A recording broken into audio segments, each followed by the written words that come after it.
told us if it was necessary, he wanted us to give our life to be sure that prisoners were safe or the people were safe. I said, I'm going to turn around.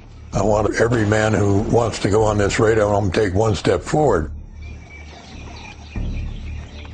They all stepped forward. They wanted the chance to do this. I was willing to give my life, if necessary, to see that those prisoners were set free.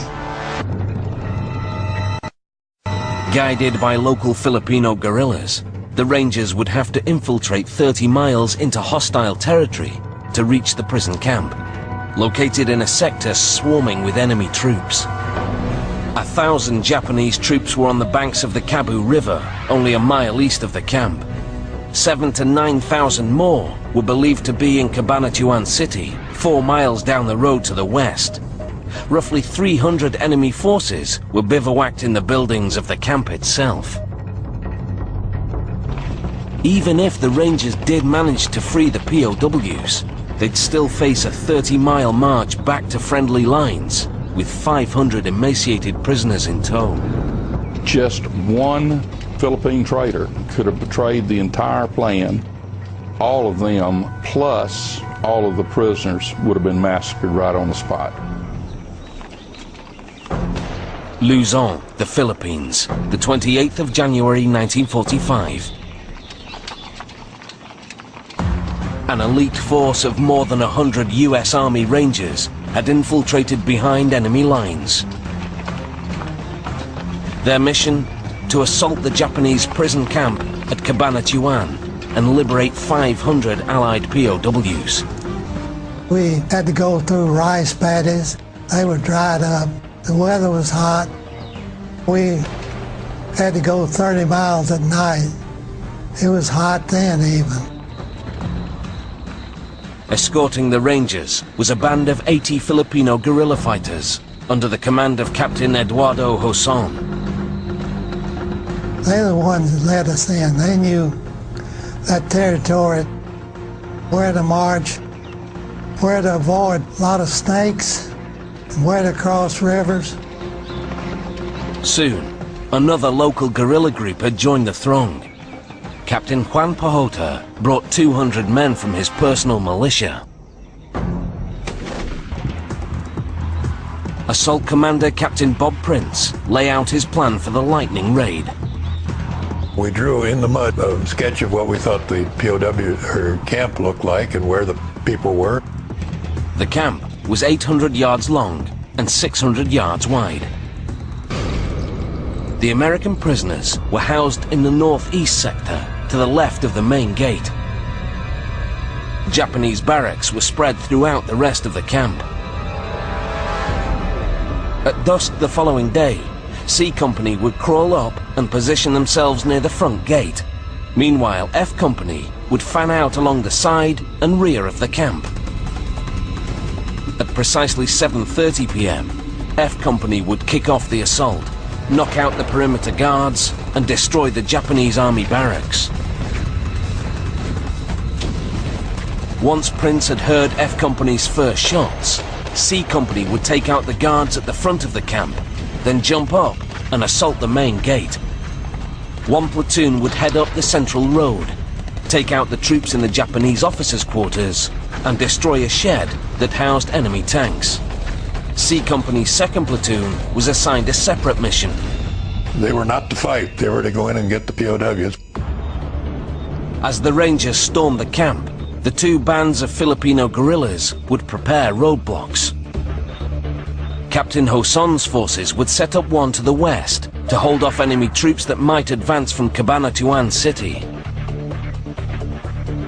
Captain Pajota's men would set up theirs to the east, sealing off the road near the Kabu River Bridge to prevent the 1,000-man force camped by the river from joining the battle.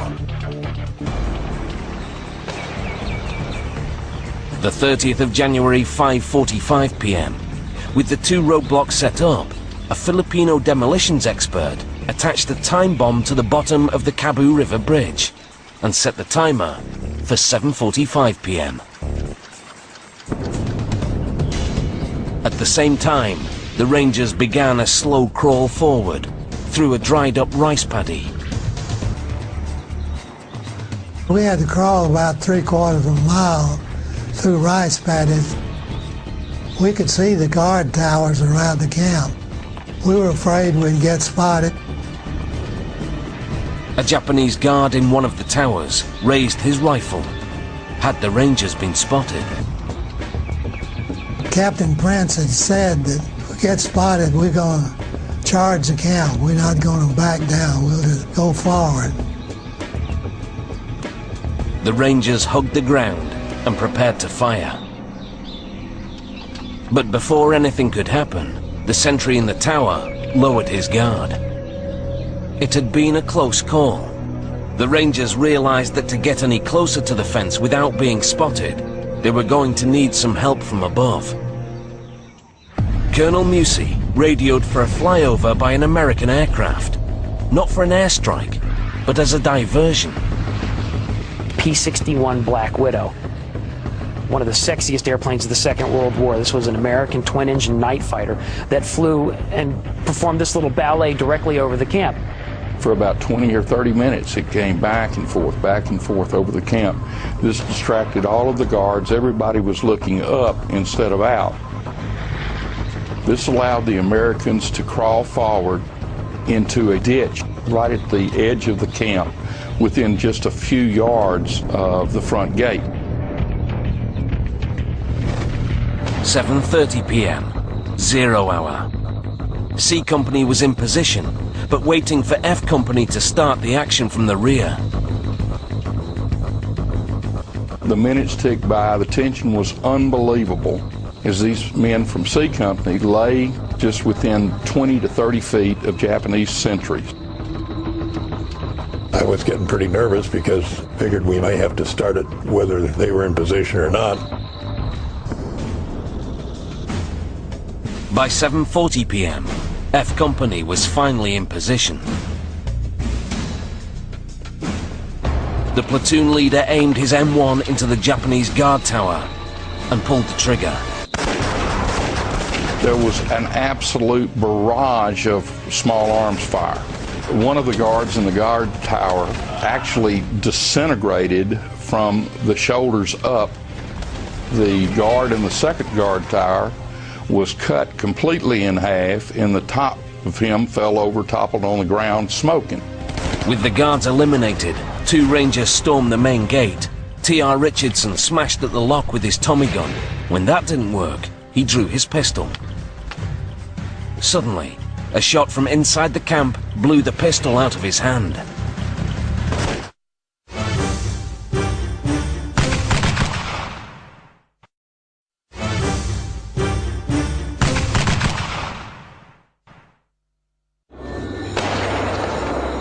Cabanatuan, the Philippines, the 30th of January 1945.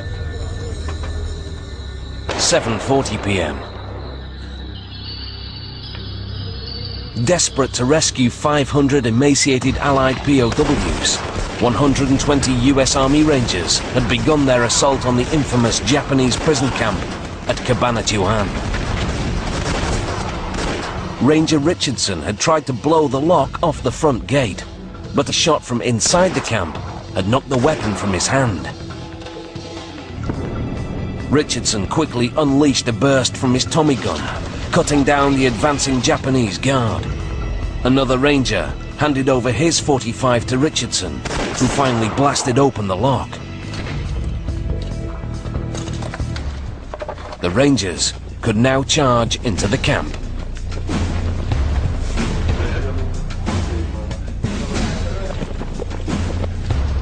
As they began running down the street, they were opening fire on anything and everything on the Japanese side.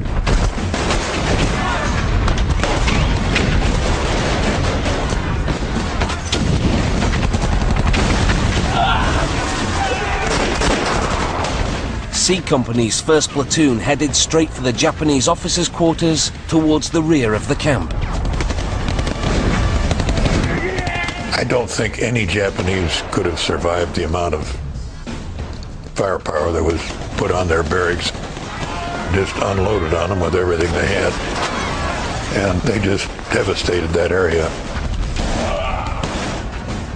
Next, the bazooka team headed for the tank shed. Just as they started to set up on the tank shed, they saw a truck full of Japanese coming around the corner. The Rangers adjusted their targets. A rocket hurtled down the street, getting a direct hit on the truck. Japanese came piling out of the back. They were cut down. The Rangers unleashed another rocket and destroyed the tank shed. The overwhelming firepower had completely surprised the Japanese and prevented them from mounting an organized counterattack. The only real threat to the mission now were the enemy troops outside the camp. At 7:45 p.m., the Filipino time bomb exploded right on schedule. It splintered the bridge, but left enough of the planking for the Japanese to mount a charge on foot. But Pahota's men were waiting.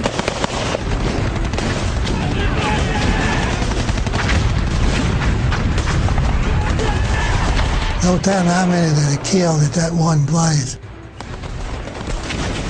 They stacked them up like cordwood.